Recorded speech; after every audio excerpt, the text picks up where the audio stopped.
আসসালামু আলাইকুম। RSP CTG চ্যানেলের নতুন আরেকটি ভিডিওতে আপনাকে স্বাগতম। আজকে আপনাদের কাছে নিয়ে আসছি চট্টগ্রাম অক্সিজেন বাস টার্মিনাল থেকে, অর্থাৎ অক্সিজেন তেলের পাম্পের সামনে থেকে খাগড়াছড়ি যাব তার একটি ভিডিও। আর তার মাঝে মধ্যে ছোট ছোট করে কিছু ভিডিও রেকর্ড করে নিব, যা আপনাদের সামনে তুলে ধরব। এখন খাগড়াছড়ির উদ্দেশ্যে রওনা দিচ্ছি।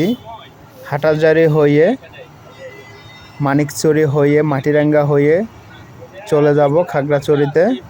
পরে আবার একটু কথা বলবো, তো আসুন ভিডিওটি দেখা যাক।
দেখতে দেখতে চলে আসলাম চট্টগ্রাম থেকে আলুটিলা, যেই গুহা আছে গুহার মেন গেটের সামনে।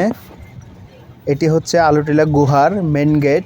এখান থেকে টিকিট কেটে ভিতরে যেতে হবে, আর ভিতরে যাওয়ার পর আপনারা দেখতে পারবেন আলুটিলা গুহা। পাহাড়ের এই পাশ দিয়ে ঢুকে ওই পাশ দিয়ে বাহির হবেন। আর এখানে ঝুলন্ত ব্রিজ তো আছেই, অনেকগুলো ঝুলন্ত ব্রিজ হয়েছে। আর রাস্তার পাশে যে দেখতেছেন, বুলডোজার দিয়ে কেটে রাস্তা বড় করা হয়েছে, যেহেতু এটি টার্নিং পয়েন্ট। আর পাহাড়ি এলাকা এমনিতেই আঁকাবাঁকা হয়ে থাকে, সেজন্য টার্নিং পয়েন্টগুলোতে দেখা যাচ্ছে বুলডোজার দিয়ে পাহাড়টা একটু কেটে রাস্তাটা চওড়া করা হয়েছে, যেন খুব সুন্দরভাবে দেখা যায়। এটি হচ্ছে খাগড়াছড়ি যে 0 মাইল আছে, 0 মাইলের পর যে একটা ব্রিজ আছে, খাগড়াছড়ি বাস টার্মিনালের কাছে চলে যাব, তার আগে এই ব্রিজটি পড়ে, সেটি হচ্ছে এই ব্রিজ। তো ভিডিও অনেক বড় হয়ে যাবে, বেশি বড় করব না। সবাই ভালো থাকবেন। আসসালামু আলাইকুম।